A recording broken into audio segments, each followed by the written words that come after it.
What we're going to do is we're going to visit this camp. It's a labor camp.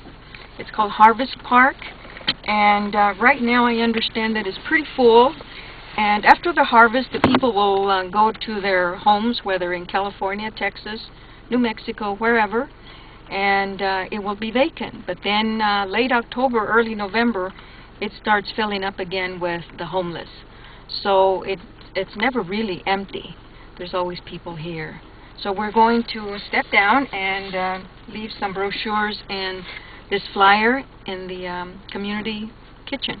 What's that flyer about? Oh, this one's about the rights.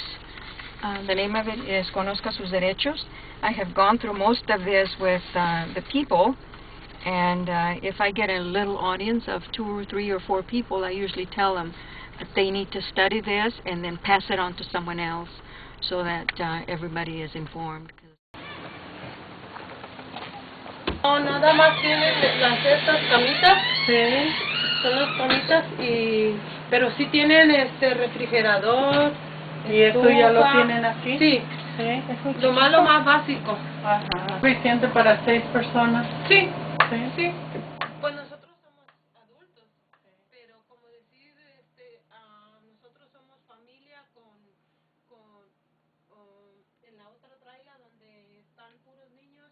Ahorita sus papás están trabajando, pero pues yo ahorita los acaba de sacar de la escuela la mamá y yo me quedo cuidando los pollos, no cuidándolos, pero chequeando. Our kids have to sleep in the living room so that they can rent out the rooms to people, to families. Yeah. Which then leads to a lot of other stuff. Of course. So the people that live here, they are farm workers.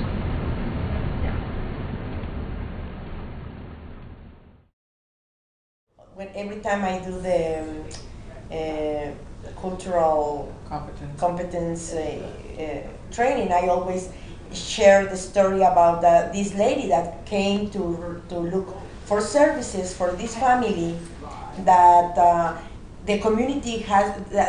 She thinks that this family, the mother was a victim of domestic violence because the family were always together. They didn't go out without the father, and they've been giving them furniture, and they leave the furniture outside the home getting rotten or whatever. And I for some reason I was sharing this with our group, because our group sometimes enlighten us, right? And this was the time when one of our members in the group said, well, have you ever think that probably they have never sleep in a bed? Probably where they come, they sleep in, ¿no? En metates, como le llaman, ¿no? And I was like, oh my God, I never thought about that. And the whole community was misunderstanding that family because they don't live the way that we think that we live or supposed to be. And in that moment, I was like, oh, it's true. Maybe they don't want to be in a bed. Because they feel comfortable sleeping in the floor. Because they actually felt that the husband was being abusive to the wife by not letting her sleep on a bed, and it's like, well, is he sleeping on the floor with her too? Well, yeah. Well, maybe it is a cultural thing, and it's not that he doesn't let his family sleep on beds. None of them were sleeping on the bed. None of them were using any of the furniture that the community had donated because it's unfamiliar to them. It's a different world. Yeah, they weren't used to that. So. Right there, the office is what is that? The pinkish. These are also apartments for farm workers? Yeah, these are the newest ones. You want me to come in here? Yeah, and then park by that truck, the white one. And this is just streets from the other ones that we just saw. I think it's an irony, that a fence divides 2 different camps, one for workers and one for tourists or people that are having fun. And just the living conditions, it's so, it's so big that it's like, I don't know, I feel like it's a slap, to me, to my face. So it's like, oh my gosh, I wish these people, like the people that are having fun, could realize how how hard these other people work for them to just be enjoying life. You know what I mean?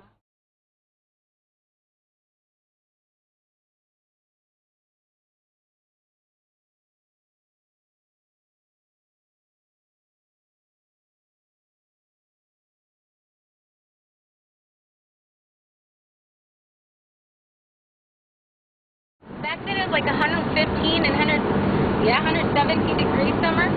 We didn't have summers like we do now, and you'd have the heat from the sun, and then the heat from the dirt, and you'd be on your knees, and your knees would be hot, and there's no trees anywhere because usually near onion fields there's no trees.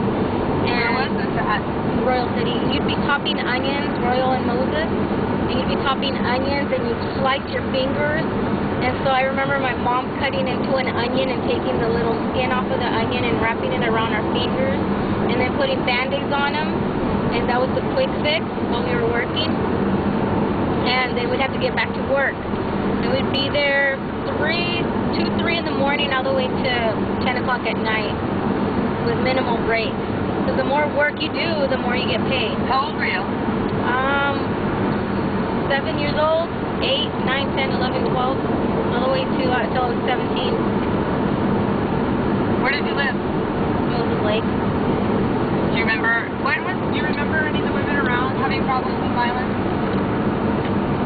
A lot of the women that my parents, their family friends, I mean, they had domestic violence, but back then you didn't have help. Back then you deal with it. You deal with your problems the best way you could, and you couldn't get out because the same thing is money and control. When you work with farm workers now, do you ever, are they ever surprised that there's help? Yes. How do they feel about it? Are they happy about it? Do they feel like it's not enough? They said that if they would have known that there was help out there, they would have asked for help a lot sooner. Wow. That's what I get. That's powerful. Action without knowledge and knowledge without action is a waste of time. And sometimes I feel like I'm in that circle, you know, because I'm pretty active and I know I can do a lot of things, but sometimes I don't have the knowledge or the tools. So sometimes I feel like I'm wasting my time, you know, my energy. And sometimes I have the knowledge, but I'm not sure how to apply it. You know what I mean? So that's something that I keep, you know, like reading books and articles, everything related to domestic violence and why men are so controlling. And, you know, the more I read, it's like, it makes sense, you know, like it's something that men have been taught to be like that, not that they want to sometimes, you know, but each comes from history, you know, men, the patriarchal chain and all that, you know, and it's something that we have to start changing the minds, you know, of men that, hey, we live in a new era and that's not the way life runs, you know, so